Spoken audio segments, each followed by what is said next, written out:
Hello, everyone, and welcome to another video here on the Echelon Cycling Podcast. This is an exclusive one, not just our regular episode. And as always, I'm joined by Mr. Gregor himself, Ewan Wilson, and Patrick of Outdo Cycling as well. And of course, we're all the Echelon Cycling Podcast. But nevertheless, we're going to be going through the teams going to the Tour de France. All the teams have been announced as well. So we're going to make our prediction in a way, what they're going to achieve based on their goals. And yeah, you've seen a tier list before, I presume, as well. But nevertheless, kicking off, DSM, well, not DSM anymore. They're going to be a bit longer. But what do you think they're going to be doing at this year's Tour de France? What's the second part of their sponsor called? Ewan? I've forgotten already. To give them their full government name, it's DSM Firmenich. I'm a bit bamboozled by this. I'm out of my depths. The squad is just a bit, I don't know. There's Bardet, and then there's Welsford, who may do something. Like he did do good in San Juan, but I was like January. I was like a fair few years ago, at least. That's how long it feels. But the squad's a bit, to be honest with you. Like outside of Bardet, I'm like, it's a bit of a lead out, but maybe I'm just salty because we were talking about riders who have missed out, and I'm like, Max Poole, he's not here, so therefore this squad is just terrible to me. It's dead to me. That's my straight up opinion. Bardet will probably top 10. Welsford may win a stage. Satisfied for that, well done. Yeah, this lineup is pretty middle of the road. I think they deserve the middle category for that one. Speaking of middle, well, maybe not. Cofidis, they still have that long wait for Tour de France stage. Bringing Guillaume Martin, Ion Izagiri, Brian Kokar, probably the strongest riders. And yeah, last year's third place finisher at the Tour de Romandie. Simon Gishka. I'm going to say Cofidis are going to be, should they even be here? Bloody hell. I would argue room for improvement. I think that it is a decent squad. I think Lefay is a little bit underrated, perhaps, for the puncher finishes, especially like stage one. I think he could top 10. Think back to like Torreno this year, where I can't remember who won. It was one of the stages Roglic won. That was a puncher finish. I think Lefay could do something. Izagiri maybe. I think Martin will probably top 10, but it's not particularly spectacular. If Coquard won a stage, I think France would come to a halt for celebration. But I'm tempted to say room for improvement. I'm gonna say satisfied.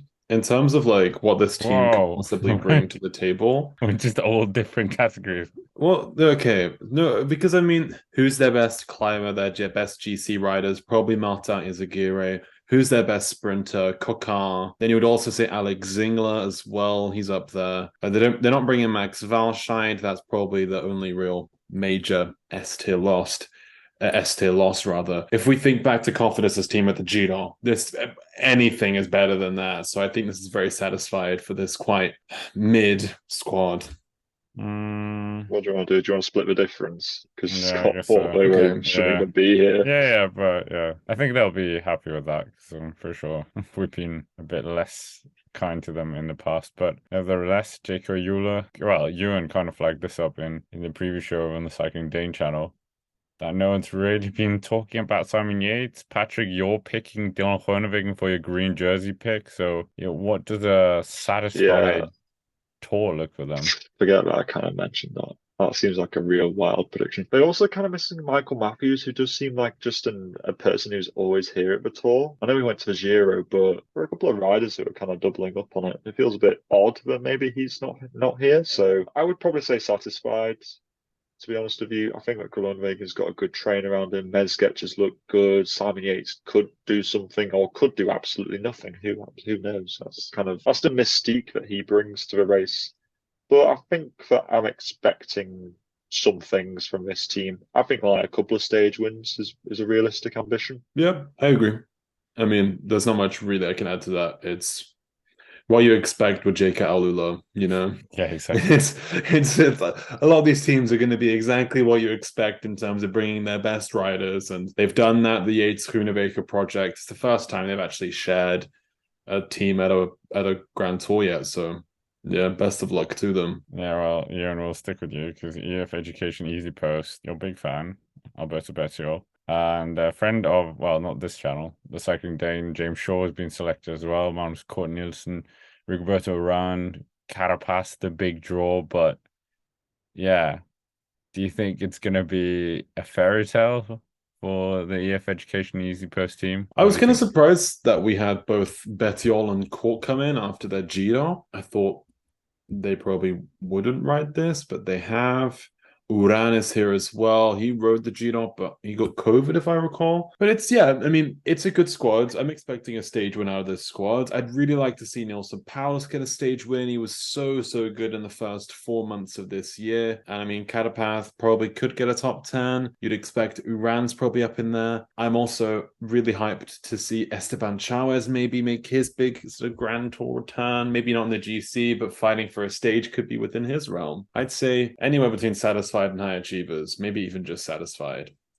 Deflate me if you want. Do you think Carapace is actually going to be a hit, or is it going to be a miss? I don't know. I feel like that's the point of this video. I know. I can't just say I'm uncertain and like indifferent about everything. But the thing is, his consistency is such a draw on the fact that he's been so good at Grand Tour racing since 2019. You would think, okay, he's probably going to be there, but his recent form is really terrible. But I'm going to back him and say a top 10 is going to be in Carapace's favor. For them, getting a top 5 would be a huge W. So what do you think, satisfied or high achievers? I personally, I think there's going to be room for improvement, but because I don't think Carapace is going to be the big draw. And Who's well, going to be the big draw then? James Shaw, obviously. I'm not sure how much I'm expecting from him. Do you think Carapace is going to get a top 5? No. Okay, so it's not. Well, do you think they're going to get a stage win? Like 1, probably. Are they satisfied with a top 10 and a stage win? Yes. Okay, so I think we try satisfied. Okay, let's do it. Diplomacy, ladies and gentlemen. Lotto Dstny, we've spoken about them a lot. Unfortunately, they're not a World Tour team anymore. They're not bringing on a Deli. Caleb Ewan here as well. And I think is it you, Patrick, that has the theory that Maxime Van Giel is going to win stage 1, was it? Yeah. Honestly, dude, it's going to happen. He's criminally underrated, to be honest with you. I think that Maxime Van Hills has honestly a better chance of winning a stage than Caleb Ewan does, because Caleb Ewan is just, not gonna lie, so inconsistent that, well, this year at least, it's hard to say. I don't think they really have a lot of climbing talent is the only thing. Like, they're really all around Caleb Ewan, so I think their opportunity is going to be pretty limited. If they were to win a stage, I think they would be satisfied. And I think they can do it. So, I don't know. I'm hovering between satisfied and room for improvement. Room for improvement. Done. Caleb Ewan's not winning a stage.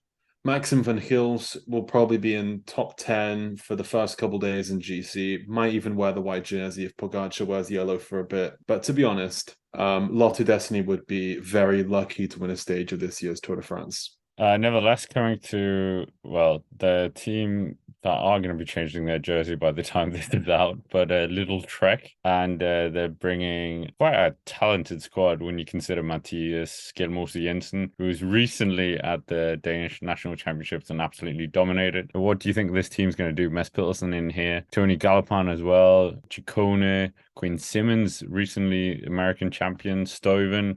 I mean, it's an incredible team. I'm tempted to go with high achievers already, to be honest with you, because from my thinking, I think Pedersen can win a stage. I think Ciccone could win a stage, and Skjelmose could maybe crack a top 10.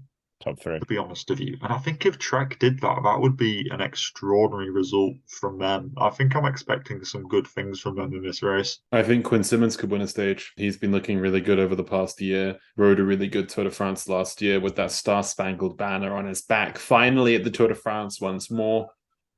Yeah, let's go for it. Lidl-Trek high achievers. What do you think Total are going to do? Peter Sagan's last Tour de France, we assume? Dude, there shouldn't be a... That's the category for me. Like, Sagan gets headlines for punching Pavel Bittner or decking him or whatever, just killing him in the sprint. And he got really angry as well. Yeah, he did, for no reason. Like, the team is just whack in this race. Looking at our star list, it is just like, come on. You and even as like a diehard kind of French fan will struggle to defend him. Like, I just don't see Total. What are Total going to do here? Come on. Wow, come on. Pierre Latour spiel coming now. I was about to say Mr. Rock Tower, Pierre Latour. He was so good in the French national championships and in the time trial. So he'll probably be in about 8th place for maybe 4 days of the Tour de France, then completely disappear off the radar. And that will be all this team does. We'll see Valentin Ferrand in the breakaway a couple times, and Mathieu Bourgodeau will get maybe a top 5 on the stage that will be won by the likes of Quinn Simmons, Fred Wright, and so forth. I think, yeah, this team is going to be probably, dare I say, the most underwhelming of this year's Tour de France. Soudal Quick-Step, we've spoken at length on this podcast about Remco Evenepoel not being there. Ewan even sent me a fake starter list, a quite convincing one, that Remco was going to the Tour de France, but alas, it seems like he didn't make the squad. The world champion and former world champion Julian Philippe, Casper Asgreen, Remy Cavagna, Tim de Klerk, Dries Divenant, Fabio Jakobsen, Yves Lampard, and Michael Mercoux. And yeah, what does success look for this squad? Is it green jersey and 7 stage wins? It looks like Fabio Jakobsen getting a couple stage wins. They'll try with Alaphilippe, but who knows with Alaphilippe if he's on a good day or not. He's been pushed out of his niche of being one of the best punchers in the world, where I think Pogacar, Van der Poel, Van Aert maybe rival him. Yes, he won in London back in 2021, but I feel like nowadays we're missing that Alaphilippe kick, that killer kick that sets him apart from everybody else. So I reckon it's a couple stage wins with Jakobsen, and that's it. It's a pretty not mid, because it's good, but it's not an exciting Soudal squad, where in the past we've had super exciting teams. This one's just a bit, it exists. Yeah, I agree with you in that Quick-Step are they suffer from their previous success, in that now we expect so much from them.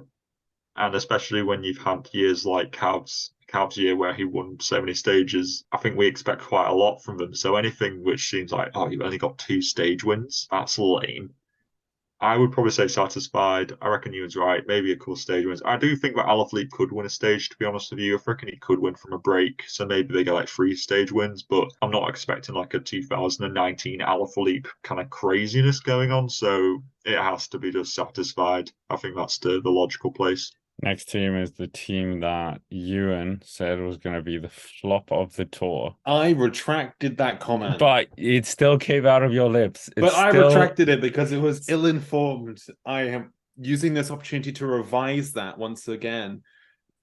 I woke up this morning and I thought about that, and I thought, wow, I shouldn't have said that out loud. And I'm going to say satisfied now. I mean, in terms of like what UNOX could bring here, they're missing Dversnes, which I think is a bit of an L in their half, but Varenschalt, Christoph, Tobias Johannesson, Torsten Tren, Rasmus Tiller, these are guys you'd expect to be there for the squad. They'll be in breakaways. They might get a couple 8th, 9th, 10th places on sprint stages. For them, that's probably what they want to get out of this Tour de France. I do think that Torsten Tren could top 10 this race. Not gonna lie. I was a little bit hot take, but he did really good at the Dauphiné, to be fair. I reckon that if he is possible, he could finish literally 10th. Like 9th is a little bit maybe ambitious, but 10th. If he does so as well, he's got a really, really interesting, quite inspiring narrative as well. So that could be quite an interesting draw for UNOX. He came back, I believe, from cancer, recovered from cancer, and is now fighting here in the Tour de France in his debut. So it could be really, really interesting to see what Torsten Tren could bring. Probably being in the breakaways. It might be like Eola Cometa 2021 Giro.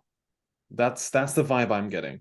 Top 15 in GC, maybe a stage win at a push, being there in the breakaways. Because I'm not sure if they'll win a stage, so I'm tempted to say room for improvement, because, I'm not sure what they would be satisfied with in this race. Are they just satisfied with being here and the exposure? Is that it?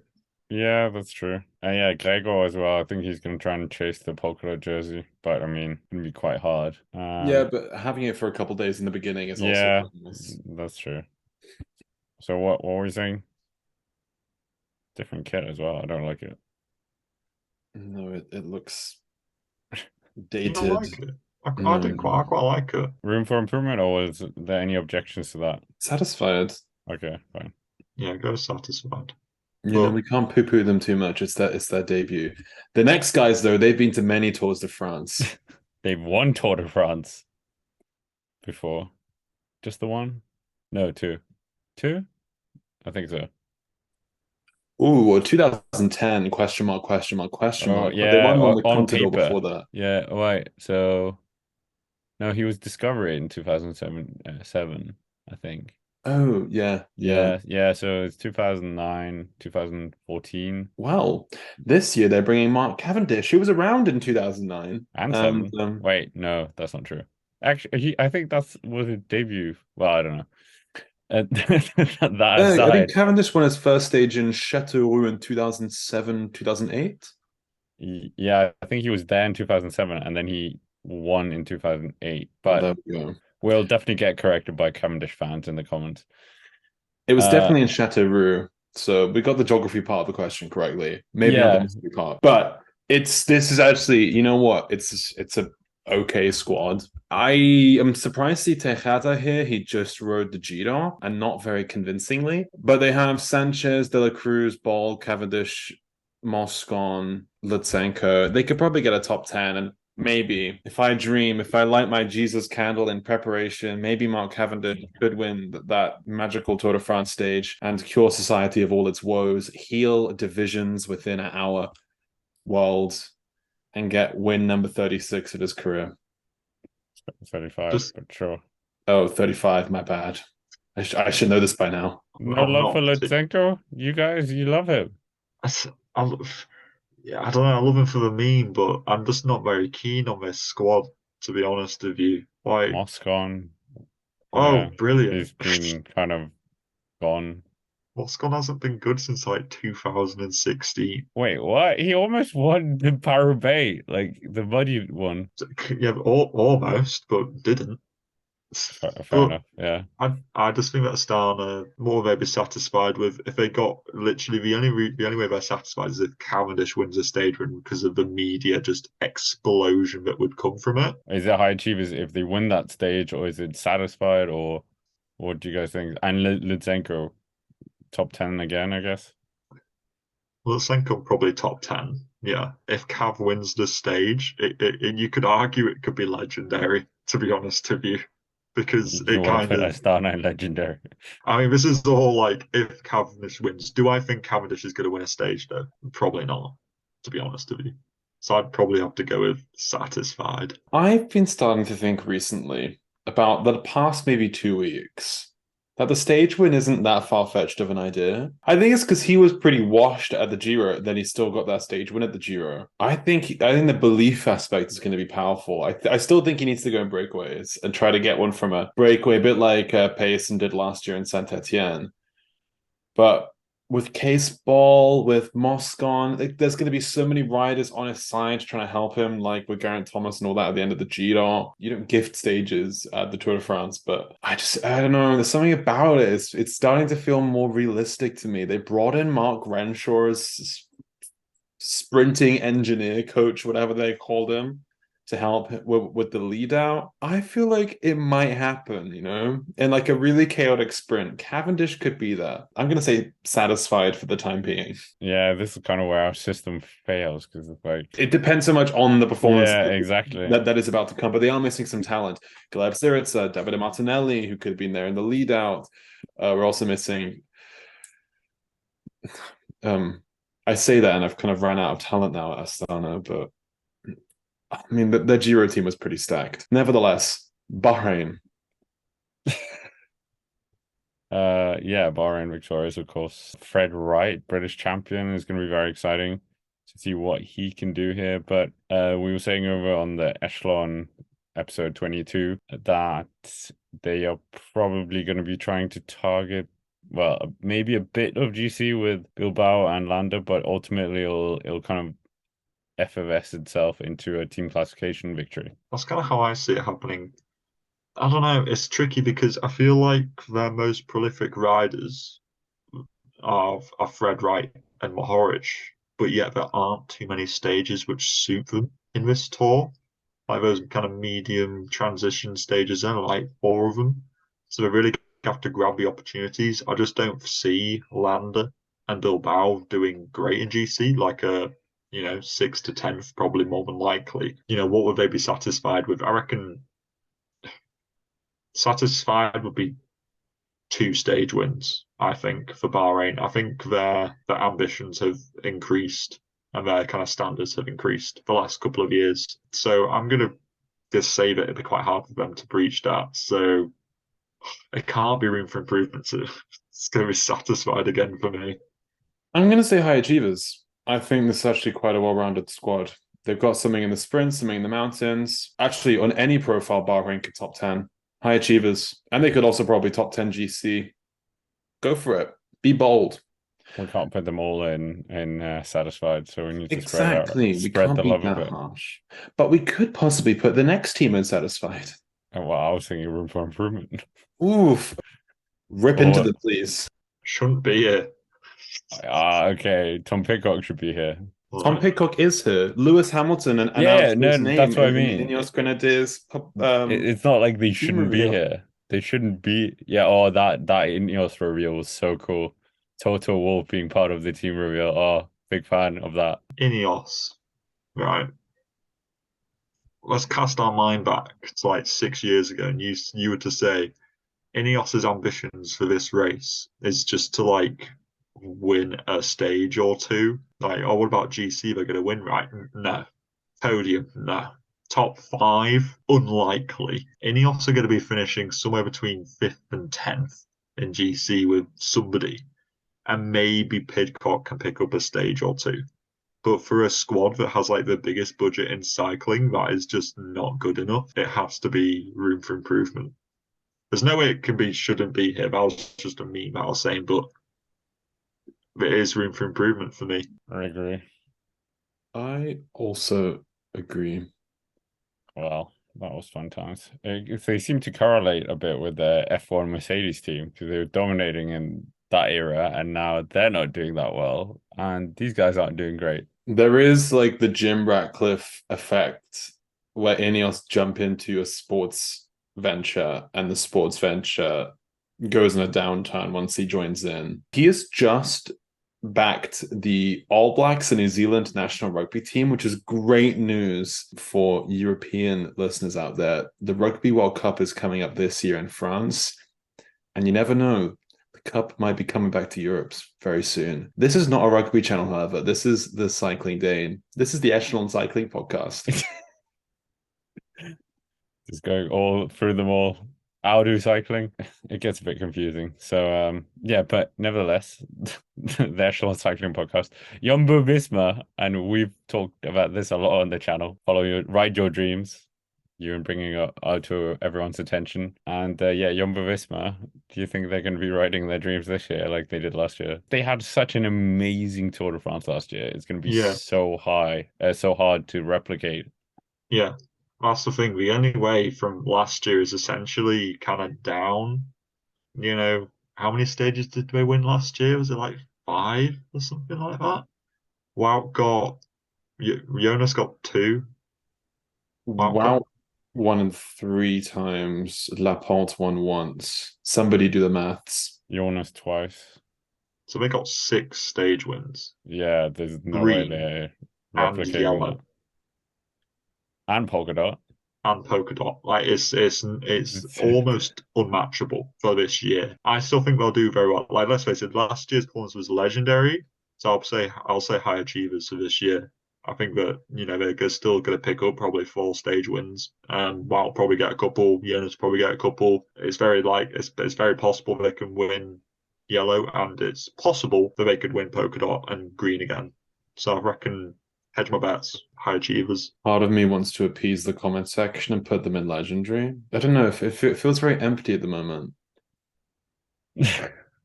Like the legendary section. Yeah, but this is, at the end of the day, this is still a team with Jonas Vingegaard, Wout van Aert, a very, very strong looking Christophe Laporte, Sepp Kuss, Kelderman. If these guys were riding for Total, we'd be foaming at the mouths, you know. They might be soon. Give them 5 years, the retirement home. Not my Christophe Laporte. Let's just put them in legend. Just fill it out. But they're not gonna like. But it's so empty right now. Yeah, but okay, that's literal. Like what they did was like probably perfection. Like, yeah, exactly. You can't replicate perfection. Lightning doesn't strike twice, but you know what? Lightning can strike 20 meters away. Okay, fine. We'll put them in legendary. And that's what this could be. They will ride their dreams. Hashtag Velodrome. But nevertheless, Alpecin-Deceuninck, big fans, all of us. Jasper Philipsen, I think Ewan Tout said he's going to win the green jersey. Mathieu van der Poel, again, we don't really know what his Tour de France is going to look like. Is it going to be like the Giro, a bit better maybe? Or like the 2021 Tour de France as well. So how does what is satisfied for them, and what is high achievers, and what is legendary? High achieving will be Van der Poel winning a stage, Philipsen winning a stage. Do you think? Wouldn't that just be satisfied? Because they're pretty good at winning stages, but like Yes. winning the green jersey, maybe that could be. Yeah, I think this is a really good team. I think it's a really, really good team. Yeah, high achievers. Bow chicky wow wow. I'm gonna say it. Satisfied would be Van der Poel and Philipsen winning a stage. High achievers would be ditto that, but Philipsen wins green. And legendary would be ditto that, but plus like a random Cernkraut Anderson win from like another person on their team. That would kind of be my tiering. Realistically, I think that of those three options, I think that the second one of high achievers is realistic. I think that Philipsen can win green, so I'm going to say high achievers. Fair enough. Moving on to Team Arkéa-Samsic. Hmm. Yeah. Thinking. Total, they need someone. They can't just be on their own. Okay, so what is a huge L here is that we're not seeing Kevin Vauquelin, which breaks my little heart.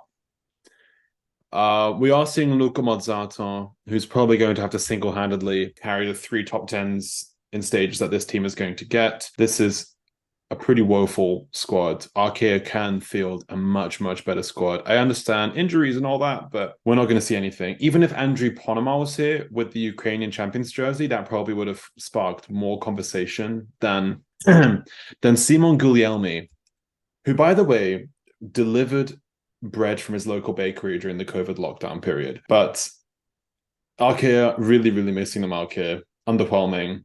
Doesn't even cut the mustard there. I agree.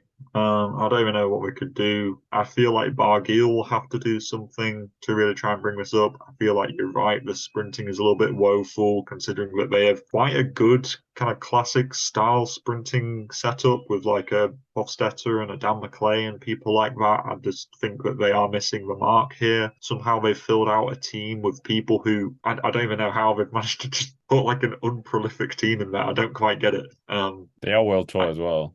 Like, yeah, and for sometimes the we fact get that they that. are world tour, then they shouldn't deserve to be here. In comparison to, I would probably take other pro cons teams instead of them, to be honest. No postcards from Team Arkéa-Samsic for us, but Movistar, former podium finishers at the Tour, and it looks like they are going to be putting all their hopes and dreams in the Enric Mas and Matteo Jorgensen baskets.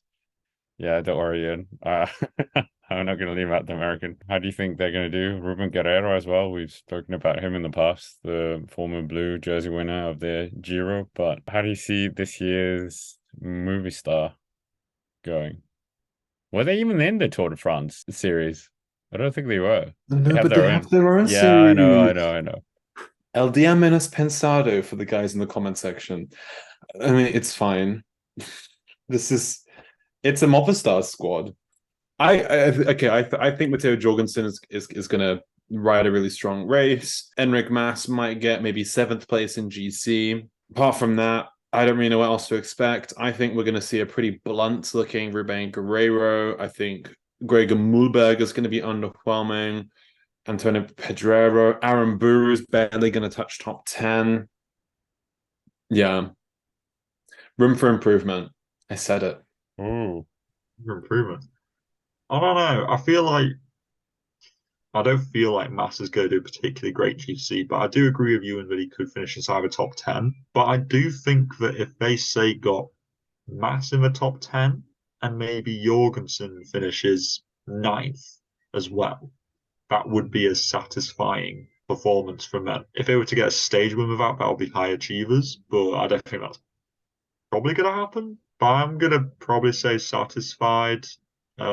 Just because Mass is just one of these people who he loves the Vuelta. That's it. That's his cake. That's his paella. Like he doesn't like the French stick. Like he doesn't like the French style. He will go for the Vuelta. So therefore, I'll go satisfied. So I get to be the executioner of this, and I'm gonna go with Ewan because I have a weird anti-movie star, so room for improvement. That's not true, movie star. I do like you. I just preferred you when you had Quintana, Carapaz, and Landa. Bora-Hansgrohe, a team that we've spoken about a lot, and they're not bringing Sam Bennett to the team. Jade Hindley is kind of their big hope, you would say, or Emmanuel Buchmann. Don't worry, German fans. Don't get angry at us. How do you see this squad doing? And we've been, yeah, it's his debut, Hindley as well, but he was very good at the Dauphiné. Hindley top tens if he finishes the race, and they'll get a stage somewhere. It's Bora, that's kind of what they do. But yeah, they were like fifth last year with Vlasov, fifth with Wilco Kelderman the year before. So and they were fourth in 2019 as well. Exactly, yeah. So it's like, and they've won a stage in every Tour de France they've done apart from last year since turning World Tour, I believe. For them, a stage win and top 10 is pretty decent.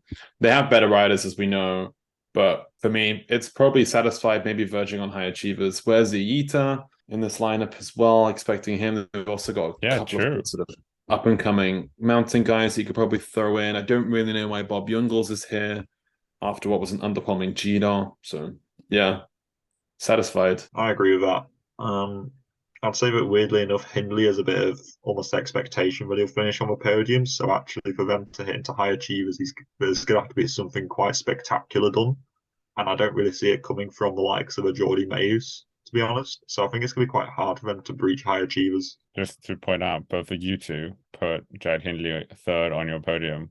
So Ewan, you saying that he's going to finish top 10, you're going against your own prediction. I'm being pragmatic. What if he? Because if I reach for the stars and miss, I'm gonna look like a clown in 3 weeks' time. But saying top 10, I think, is a safer bet. It is still his debut after all. Yeah, true. So wait, so you think high achievers or satisfied? Okay. Satisfied. Yeah, I agree. I think the podium would be high achievers. But you're basically saying he's not going to be in on the podium. Okay, we're going to revise this in 3 weeks' time, okay? Yeah. I mean, that's the point of this. Yeah. When the tour finishes, we'll make the same version and then we can compare. Moving on, Israel Premier Tech, unfortunately not with Chris Froome. We've spoken about that over on the recent episode of the Echelon podcast, which we're on now as well. But yeah, leaving Chris Froome out of this squad, yeah, it just seems wrong. They've got 3 Canadians.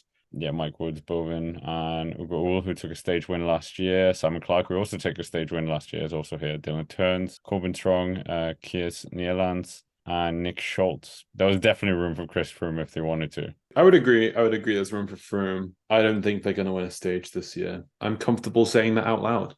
I think this is room for improvement. Yeah, I completely agree. I think that they did kind of slam it in everyone's face. They won 2 stages last year, but I don't see it happening again.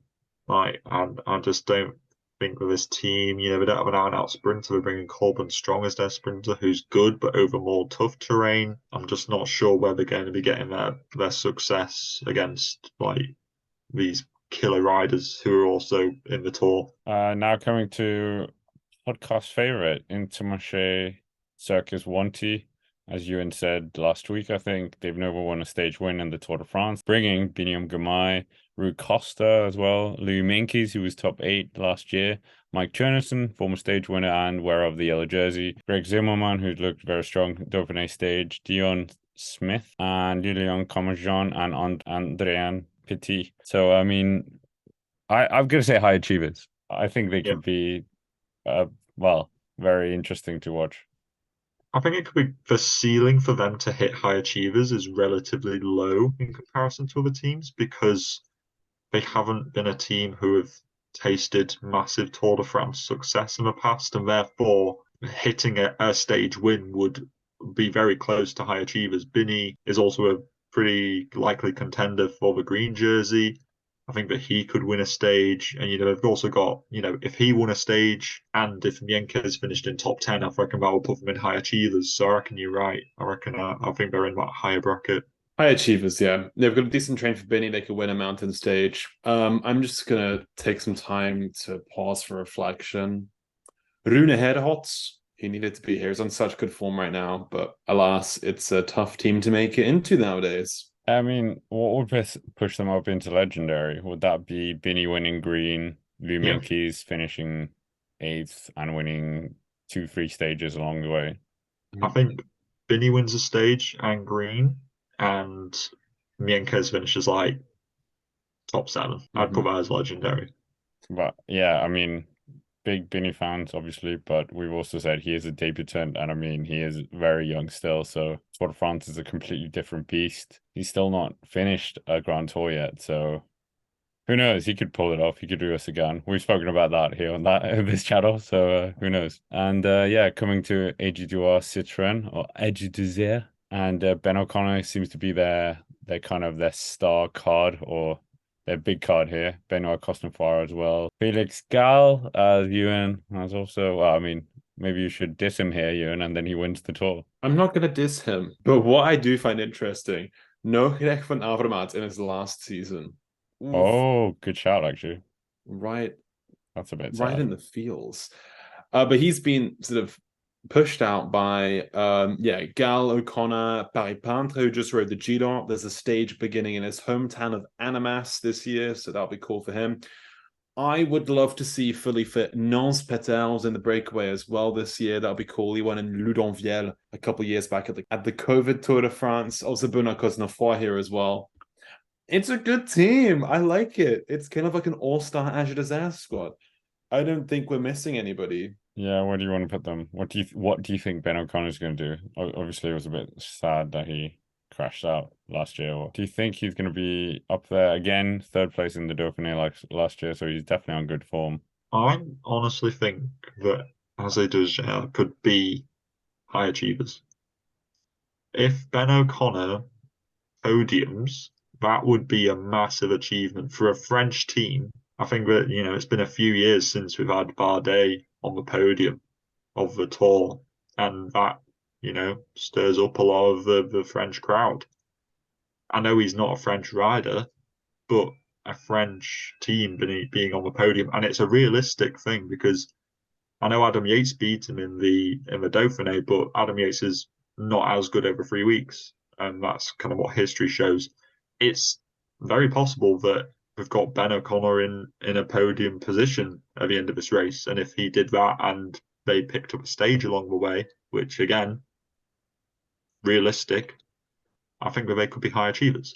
In terms of like this team's full power, this is probably like the all-star AG2R squad. Does that mean it goes into high achievers? It's the parameters of our list, Yeah, we've screwed ourselves, and we're going to get comments in the comment section, I think, about this as well. High achievers. Let's do it for our French viewers. Allons enfants de la patrie, le jour de gloire est arrivé. Contre nous de la tyrannie. Everybody. Les talents sont élevés. Groupama français déjà. Let's keep up this nationalist trend. I mean, no, on a demand, no, Romain Grégoire, you guys were saying as well. Valentin Madouas, the French national champion, Tino Pinot, supposedly his last Tour de France. David Gaudu was not great at the Dauphiné, not his Paris-Nice record. And I mean, Stefan Kung here, yeah, plenty of other riders. But what do you think they're going to be achieving this year? Fourth place last year, so. Yeah, it's a weird one because I somehow I'm not expecting massive things from Godou after that Dauphiné, but he could still surprise. There's also the possibility that Thibaut Pinot could do something that would really get the feels going as well. If Madouas is let off the chain like he was last year. Unchained.